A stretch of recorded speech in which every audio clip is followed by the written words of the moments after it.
So what is new about this information that is on top of the fact that, Native Americans crossed the Bering Strait? Well, basically, it just says that there's a third group of people, not just Siberians, not just Central Asians, but people from essentially modern-day Southeast Asia, because, the Red Deer Caves that borders Myanmar, Laos, Vietnam, they're the ones that became Native Americans. Man, let's talk about this, David. I think there's a lot of identity questions that come into play, but also it's just kind of like funny information. So, be a language isolate. It had no known relatives.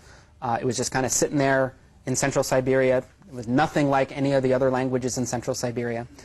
And so he has done a lot of field work on that language, which has today only about 500 speakers. And he's put together quite a lot of work which shows that Ket and a few other languages that are in its little family called Yeniseian is in fact related to Athabascan, Eyak, and Tlingit, that it's the next step up as we go further and further back trying to find further, more distant ancestors. And they've given the name Dene Yeniseian to this ancestral language. From which all of them are believed to be descended. What's significant about this, not just because it shows some more possible cousins for Tlingit, but it's the first really well demonstrated sound linguistic work that demonstrates a link between a language family in the New World, here in North America, and a language family in the Old World, in this case in Central Siberia. People have been looking, aside from the fact that you have Yupik speakers on both sides of the border, but looking at actual language families, people for a long time have tried to look at say the Bering Strait theory, that if people have migrated out of Asia to North America, well then maybe there's got to be some sort of link between the languages on both sides of the border. And for the last century, people have put forth all sorts of ideas. But nobody had ever gotten to the point that Edward Vida has of really showing, yes, you can reconstruct the words, you can show all of these similarities in the word structure and the sentence patterns, that these really do fit together.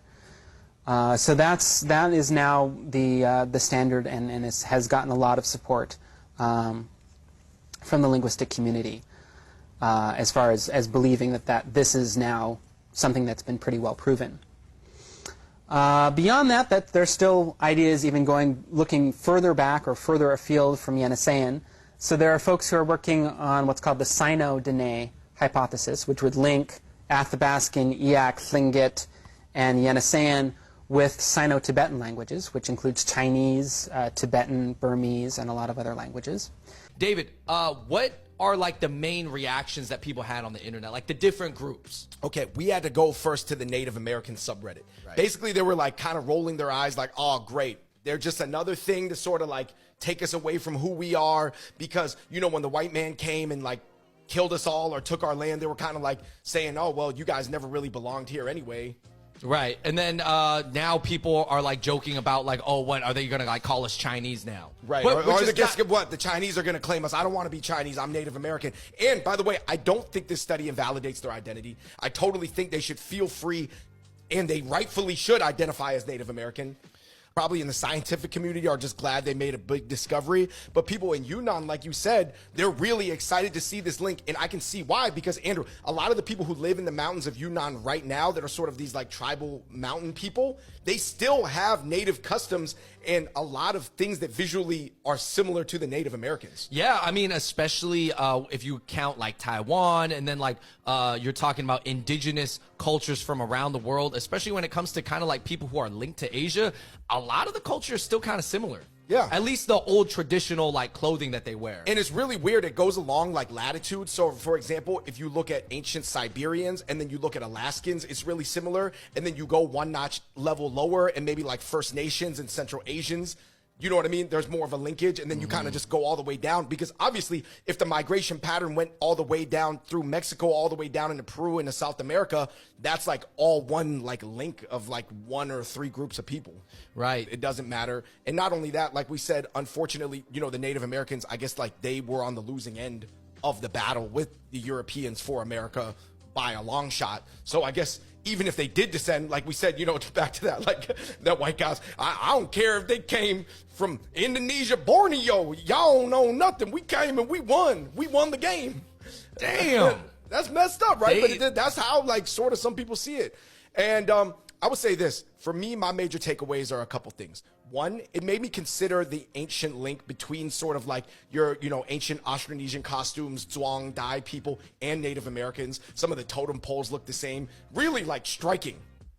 Okay. It is interesting. Number two, it made me think about the link between Asians and Latinos, not only in an ancient sense, like I just said, but also a modern sense. Because even though Latinos nowadays are probably, a lot of them are, I guess, heavily mixed with like Spanish blood from Spain, especially the indigenous ones, I'm like, oh man, we all like kind of went through the same situations. Political identities developed in the 60s, 70s, 80s, 90s. So there's a lot of modern day shared history as well.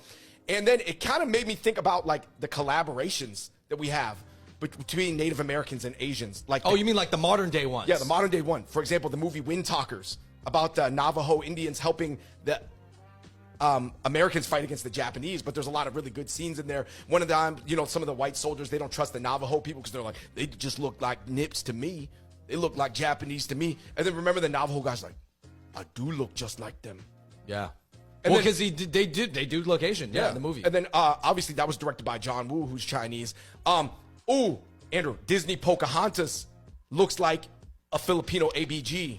Yeah, I mean, the way they drew her, for sure. I mean, I'm not saying Disney is always the most accurate, but Pocahontas looked very Asian. Her eyes were kind of like... I heard that there was some debate in Disney of which tribe they should make her look like, because different Native American tribes look more or less Asian. Obviously, the more further south you go, maybe the less. Well,